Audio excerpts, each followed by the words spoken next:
តំបន់ការពារធម្មជាតិព្រៃក្តារទទួលជោគជ័យក្នុងការដាំដុះម្ទេសខ្មាំង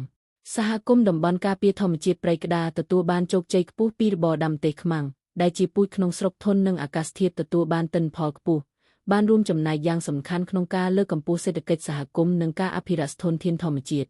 សហគមន៍តំបន់ការពារធម្មជាតិព្រៃក្តារស្ថិតនៅភូមិកំពែងឃុំយាងស្រុកជាមសានខេត្តព្រះវិហារមានសមាជិកសរុប807រូបស្មើនឹង204គ្រួសារដោយពួកគេចូលរួមយ៉ាងសកម្មក្នុងការការពារធនធានធម្មជាតិនិងអភិរក្សជីវចម្រុះលើផ្ទៃដីចំនួន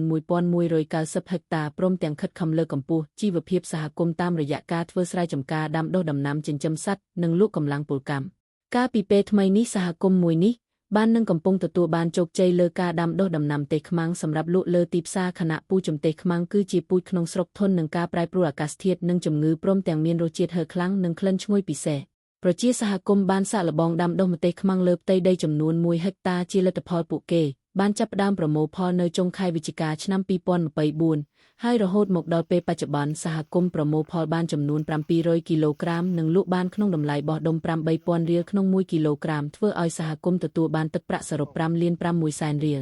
ក្រៅពីផលចំណេញផ្នែកសេដ្ឋកិច្ចសហគមន៍ក៏ទទួលបានអត្ថប្រយោជន៍ផ្សេងទៀតផងដែរជាក់ស្ដែងការដាំដុះម្ទេសបានបង្កើតឱកាសការងារដូចជាការរៀបចំដីសាបព្រោះថែទាំនិងប្រមូលផលលើពីនេះកម្លាំងពលកម្មដែលបេះម្ទេស1គីឡូក្រាមទទួលបានកម្រៃ2000រៀលហើយជាមធ្យមអ្នកបេះម្ទេសម្នាក់អាចបេះបានពី40ទៅ150គីឡូក្រាមក្នុងមួយថ្ងៃដែលជាប្រាក់ចំណូលដ៏សំខាន់សម្រាប់លើកកម្ពស់ជីវភាពគ្រួសារមិនត្រឹមតែប៉ុណ្ណោះប្រាក់ចំណេញមួយផ្នែកចំនួន 5% បានមកពីការលក់ម្ទេសខ្មាំងត្រូវបានប្រើប្រាស់សម្រាប់ការគ្រប់គ្រងសហគមន៍និងការងារល្បាត